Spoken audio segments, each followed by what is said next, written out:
आज के इस क्लास में हम कक्षा 7 के विज्ञान से अध्याय 11 बतलाएंगे। इसका नाम है रेशों से वस्त्र तक। इसके सभी प्रश्न और उत्तर को हम बतलाएंगे। आप लोग वीडियो को शुरू से लेके अंत तक देखिए और चैनल पे नए तो चैनल को सब्सक्राइब कर दीजिए। तो चलिए अब हम प्रश्न की ओर बढ़ते हैं।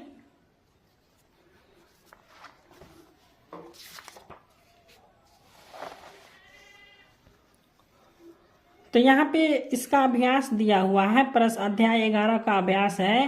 पहला प्रश्न है, सही उत्तर पर सही का निशान लगाइए।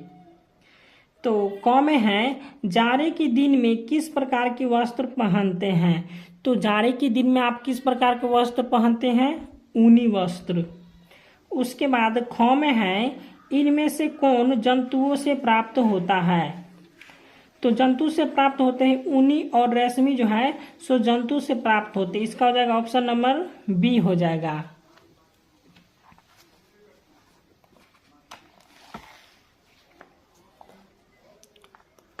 उसके बाद ग में प्रश्न है, रेशम प्राप्त करने के लिए रेशम कीटों का पालन करना कहलाता है।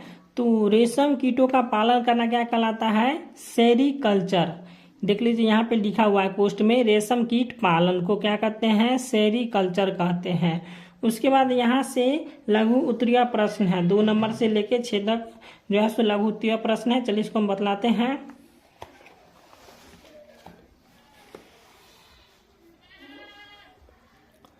तो यहाँ पे दूसरा प्रश्न देख लीजिए। दूसरा है, बेमेल शब्द पर घेरा लगाएं तथा चुनाव का कारण बताएं। तो यहाँ पे बेमेल शब्द का बतलाना है, ठीक है। तो यहाँ पे एक में दिया हुआ है अभिमार्जन, बालों की कटाई और रीलिंग। तो अभिमार्जन यहाँ पे देख लीजिए, अभिमार्जन और बालों की कटाई। यहाँ पे रीलिंग जो है सो बेमेल शब्द है, ठीक है। यहाँ पे अभिमार्जन और बालों की कटाई जो है सो रोएदार जानवर की होती है, ठीक है। यहाँ पे अभिमार्जन और बाल ये दोनों की कटाई जो है सो रोएदार जानवर की होती है, जबकि रीलिंग जो है सो रेशम के धागों बनाने की प्रक्रिया है। तो समझ गए होंगे कि यहाँ पे अभिमार्जन और बालों की कटाई जो है सो रोएदार जानवर की जो जानवर को होता है, ठीक है, कटाई होता है बालों की। उसके बाद रीलिंग जो है सो ये होता है रेशम के धागों के बनाने की प्रक्रिया। अब यहाँ पे दूसरा प्रश्न है। दूसरा है, भेड़, लामा, रेशम कीट। तो भेड़, लामा और रेशम कीट में इसमें कौन है? बेमेल शब्द। तो यहाँ पे भेड़ और लामा देखिए इसमें हम पढ़ते हैं। तो यहाँ पे भेड़ और लामा जो है सो ऊन प्रदान करते हैं, ठीक है। यहाँ पे भेड़ और लामा जो है सो ऊन प्रदान करते हैं। यहाँ पे रेशम कीट से जो है क्या होता है? रेशम बनता है। तो यहाँ पे रेशम कीट जो है सो आपका बेमेल शब्द है। उसके बाद 3 में है, तसर, अंगोरा, पश्मीना। तो तसर, अंगोरा और पश्मीना इसमें से कौन बेमेल शब्द हो गया? आपका तसर हो गया। तो इसका कारण भी बतलाना है। तो इसका कारण लिखेंगे हम कि तसर रेशम कपड़ा है, ठीक है, और अंगोरा जो और पश्मीना है सो ये ऊनी कपड़ा है, ठीक है। तो इसलिए यहाँ पे तसर जो है सो बेमेल शब्द हो गया।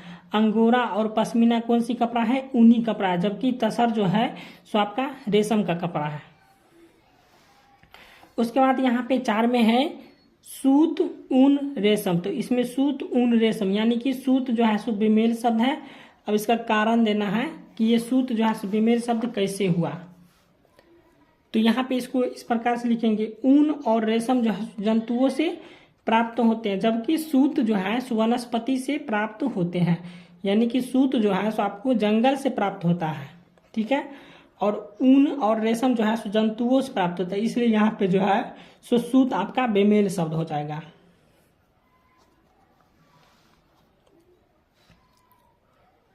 अब तीसरा प्रश्न है, हम अलग अलग ऋतु में अलग अलग के कपड़े क्यों पहनते हैं।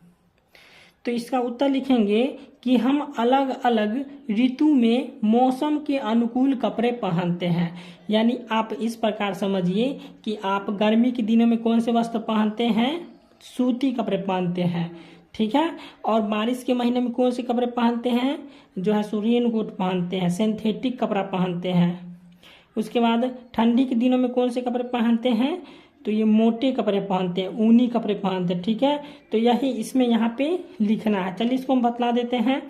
तो हम यहाँ पे लिखेंगे कि हम अलग अलग ऋतु में मौसम के अनुकूल कपड़े पहनते हैं, यानी गर्मी में सूती और सर्दी में क्या करते हैं, ये सर्दी में होता है ठंडी, तो ठंडी में कौन से कपड़े पहनते हैं, ऊनी, तथा बारिश में सिंथेटिक, और गर्मी में जो है सो पसीना अधिक आता है जिसे सोखने की क्षमता सूती कपड़ों में होती है।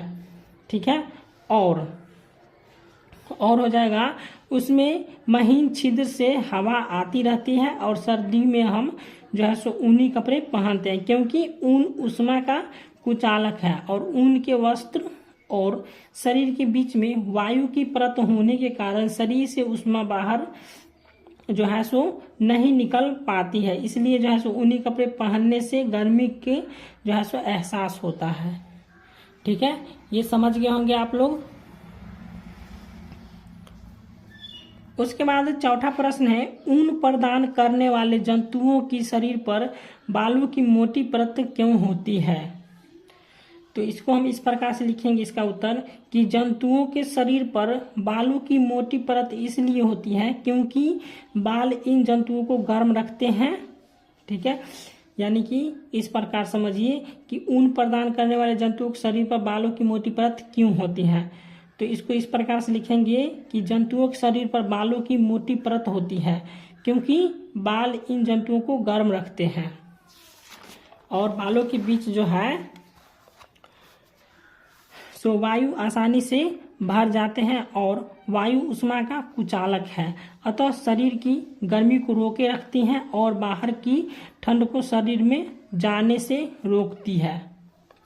यहाँ पे लिखा हुआ है जाने से।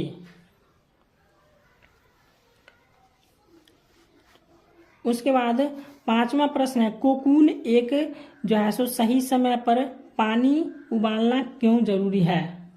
ठीक है, तो 5 नंबर प्रश्न है कि कोकून को एक सही समय पर पानी से उबालना क्यों जरूरी है।